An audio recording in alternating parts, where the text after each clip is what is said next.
आदाब, नमस्कार। मैं वसीम अख्तर और आप देख रहे हैं द लीडर हिंदी का बरेली बुलेटिन। प्रशासन और पुलिस में हाई अलर्ट। सीएम योगी और डिप्टी सीएम केशव प्रसाद मौर्य शहर पहुंचेंगे। सीएम क्यों आ रहे हैं और डिप्टी सीएम रात क्यों गुजारेंगे, आपको जानकारी देंगे। एक चौंकाने वाली खबर पर भी बात करेंगे जो बहू के मायके जाने की जिद पर सास के जान देने से जुड़ी है। बैंक ऑफ बड़ौदा के मैनेजर ने 11 लाख से ज्यादा का चूना कैसे लगाया, इस खबर की जानकारी देंगे। ये भी बताएंगे कि समाजवादी पार्टी के बड़े नेता सेठ दामोदर स्वरूप पार्क में धरना देने के लिए क्यों पहुंचे। पहले आज की सुर्खियों पर नजर। सीएम योगी दोपहर तो शाम को आएंगे डिप्टी सीएम। बहू ने मायके जाने की जिद की तो सास ने दे दी जान। संडे बाजार के विरोध में रामवाटिका कॉलोनी के लोग। पुराना शहर में दबंगों ने दीवार गिराकर किया पथराव। सेठ दामोदर पार्क में उठी निलंबित सांसदों के लिए आवाज। रबड़ फैक्ट्री कर्मचारियों के हक में आया कोर्ट का फैसला।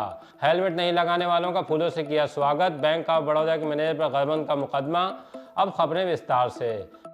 मुख्यमंत्री योगी आदित्यनाथ शनिवार को मुरादाबाद जाने के लिए बरेली एयरपोर्ट पहुंचेंगे। वो अमौसी हवाई अड्डे पर राजकीय विमान से उड़ान भरने के बाद दोपहर 12 बजे बरेली एयरपोर्ट आएंगे। करीब 10 मिनट रुकने के बाद हेलीकॉप्टर से मुरादाबाद के लिए निकल जाएंगे। उनका कार्यक्रम आने के बाद अमला हरकत में आ गया है। पुलिस के स्तर से सुरक्षा के इंतजाम किए जा रहे हैं। सीएम का मुरादाबाद में किसान सम्मेलन को संबोधित करने का कार्यक्रम जारी हुआ है।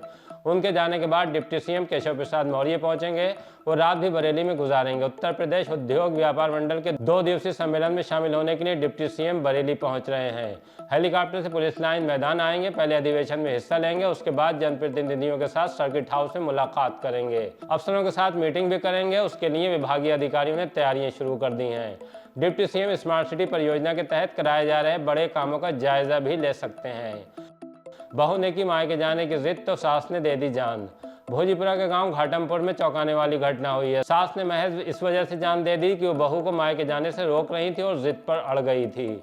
इसी से व्यथित होने के बाद सास मुन्नी देवी ने गले में अपने दुपट्टे से फंदा लगा लिया। जानकारी मिली है कि उनके बेटे अनिल और बहू अनीता में किसी बात को लेकर क्लेश हो रहा था। उन्होंने इसके लिए बेटे और बहू को डांटा तो बहू मायके जाने की जिद करने लगी और सास ने अपनी जिंदगी खत्म कर ली। पुलिस को सूचना मिली तो गांव पहुंचकर लाश को पोस्टमार्टम के लिए भिजवाया। इंस्पेक्टर भोजीपुरा ने बताया कि अभी परिजनों की तरफ से कोई तहरीर नहीं दी गई है। संडे बाजार के विरोध में आए रामवाटिका कॉलोनी के लोग। कॉलोनी के लोगों ने एसएसपी को ज्ञापन सौंपा। बताया कि कॉलोनी के गेट पर प्रत्येक रविवार को संडे बाजार लग रहा है, जिससे पूरे दिन जाम की स्थिति बनी रहती है। पहले यहाँ 7-8 फेरी वाले खड़े होते थे। अब ईसाइयों की पुलिया से लेकर रामवाटिका कॉलोनी के गेट संख्या 2 तक फड़ लगने लगे हैं।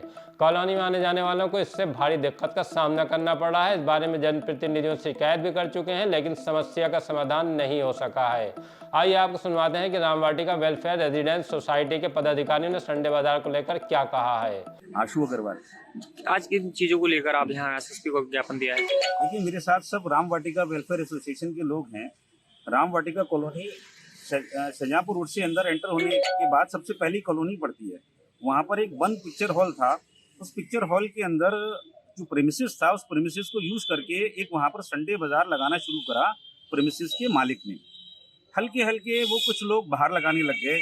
आज 2 साल के अंदर स्थिति यह है कि बाहर निकलने बढ़ने की कोई व्यवस्था नहीं है। संडे के दिन पूरा जाम रहता है, प्लस कॉलोनी के चारों गेटों से लोग आते जाते हैं, जिससे अंदर बहुत सारी तेज गाड़ियां निकलती हैं और रोड बिल्कुल बंद रहता है। मतलब जो नागरिक हैं उन्हें निकलने की रास्ता नहीं रहती है। पुलिस प्रशासन, जनप्रतिनिधि हर तरीके के लोगों को कह चुके हैं, लिखित में दे चुके हैं, लेकिन कुछ नहीं हो रहा। आज हम आखिरी बार आए हैं एसएसपी साहब के पास।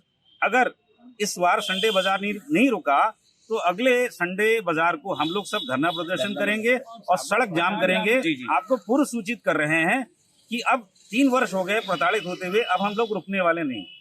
पुराने शहर में दबंगों ने दीवार गिराकर किया पथराव। मोहल्ला कांकरटोला के पिता पुत्र दोपहर एसएसपी से मिलने उनके दफ्तर पहुंचे।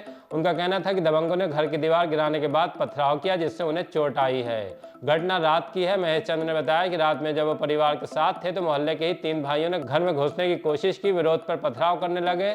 बाद में पुलिस भी पहुंच गई, लेकिन अभी तक मुकदमा दर्ज नहीं किया गया है। इस संबंध में इंस्पेक्टर बारादरी का कहना है कि मामले की जाँच कर रहे हैं, उसके बाद आगे की कार्रवाई होगी। सेठ दामोदर पार्क में उठी निलंबित सांसदों के लिए आवाज। समाजवादी पार्टी के नेताओं और कार्यकर्ताओं ने 142 सांसदों के सदन से निलंबन के खिलाफ आवाज उठाई। कहा कि केंद्र सरकार जनता की आवाज को दबाना चाहती है, लोकतंत्र का गला घोंटा जा रहा है, इसे बर्दाश्त नहीं किया जा सकता। चेतावनी दी कि अगर सरकार ने मनमाना रवैया जारी रखा तो जेल भरो आंदोलन शुरू कर दिया जाएगा। इस दौरान पूर्व मंत्री अताउर रहमान, भगवत शरण गंगवार, पूर्व महापौर सुप्रिया ऐरन, पूर्व विधायक विजयपाल सिंह, मीडिया प्रभारी मयंक शुक्ला मोंटी इत्यादि नेता धरने में शामिल रहे। जिलाध्यक्ष शिवचरण कश्यप ने क्या कहा, आइए आपको सुनवाते हैं। समाजवादी पार्टी के राष्ट्रीय अध्यक्ष उत्तर प्रदेश के पूर्व मुख्यमंत्री आदरणीय अखिलेश यादव जी के आह्वान पे प्रदेश के हर जनपद में विशाल धरना प्रदर्शन हो रहा है।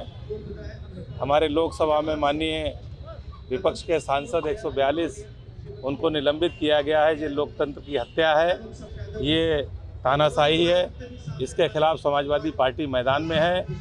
आज माननीय राष्ट्रीय अध्यक्ष जी के निर्देश पे, माननीय प्रदेश अध्यक्ष जी के निर्देश पे धरना प्रदर्शन के माध्यम से महामहिम राज्यपाल को ज्ञापन दिया जाएगा, डीएम साहब के माध्यम से भेजा जाएगा। और इसमें भी ये सचेत नहीं हुए तो हम यहाँ बरेली जनपद से बड़ा धरना प्रदर्शन करके जेल भरो आंदोलन का भी कार्यक्रम करेंगे। रबर फैक्ट्री कर्मचारियों के हक में आया कोर्ट का फैसला। बॉम्बे हाई कोर्ट से 24 साल बाद कर्मचारियों के हक में फैसला आने से उनमें खुशी की लहर दौड़ गई है। कर्मचारियों ने रामपुर गार्डन के अग्रसेन पार्क में इकट्ठा होकर फैसले पर खुशी का इजहार किया है। यूनियन के नेता अशोक कुमार मिश्रा ने बताया कि फैसले के इंतजार में बहुत से कर्मचारी हमारे बीच नहीं रहे। फैक्ट्री बंद होने और देनदारी चुकता नहीं होने के सबब जीना कितना मुश्किल था, सभी दर्द से जूझे हैं। खैर अब फैसला फेवर में आने से नई उम्मीदें जगी हैं। इस दौरान अनिल गुप्ता, धनीराम, बालक राम, गजेंद्र सिंह, अजय भटनागर, आरसी सिंह, ओम प्रकाश, सुभाष आहूजा, जफरुद्दीन इत्यादि मौजूद रहे। हेलमेट नहीं लगाने वालों का फूलों से किया स्वागत। द्वितीय सड़क सुरक्षा पखवाड़े में शुक्रवार को परिवहन विभाग ने नियमों का पालन कराने के लिए अभियान चलाया। ऐसे वाहन चालकों को चौराहों पर रोका गया जो बाइक पर हेलमेट और कार में सीट बेल्ट नहीं लगाए थे।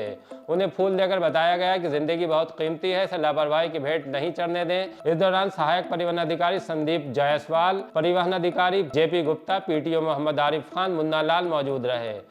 बैंक ऑफ बड़ौदा के मैनेजर पर गबन का मुकदमा। फर्जी दस्तावेज के बूते ऋण बांटने वाले बॉब के शाखा प्रबंधक अजय मेहरा पर गबन का मुकदमा दर्ज कराया गया है। शाखा प्रबंधक पर इल्जाम है कि उसने धोखाधड़ी करके बैंक को 11,98,318 रुपए का नुकसान पहुंचाया है। वो बरेली में सन सिटी जबकि मूल रूप से हरियाणा के रोहतक का रहने वाला है। जांच में साफ हुआ कि ऋण अधिकारी के जाली दस्तखत पूर्व शाखा प्रबंधक ने किए हैं। बारादरी पुलिस ने देश दीपक वर्मा की तरफ से मुकदमा दर्ज करने के बाद तहकीकात शुरू कर दी है।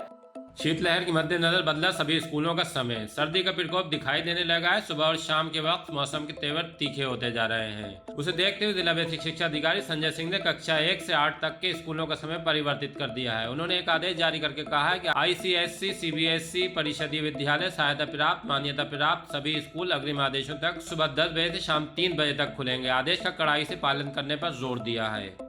गार्ड के सामने चुरा ले गया मोटरसाइकिल। चौबला रोड पर होटल से एक युवक बाइक चोरी करके ले गया। बाइक होटल में काम करने वाले अनाम मिश्रा की है। घटना शाम 6:30 बजे की है। सीसीटीवी में युवक बाइक उठाते दिखाई दे रहा है। जब वो बाइक लेकर जा रहा है तो गार्ड भी सामने से आते दिख रहे हैं, लेकिन वो समझ नहीं पाए कि जो बाइक उनके सामने से गुजरी उसे चोरी करके ले जाया गया है। अनाम मिश्रा ने सिविल लाइंस कोतवाली में तहरीर देकर मुकदमा दर्ज करने की मांग की है। देखिए किस तरह से युवक बाइक उठाकर ले गया है।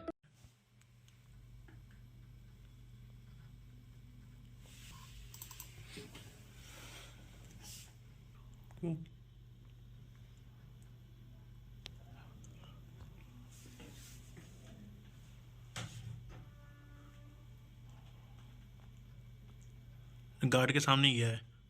गार्ड आ रहा है नहीं।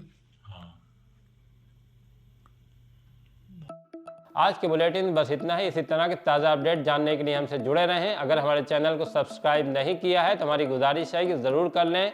देखते रहें द लीडर हिंदी, खरी बात मजबूती के साथ।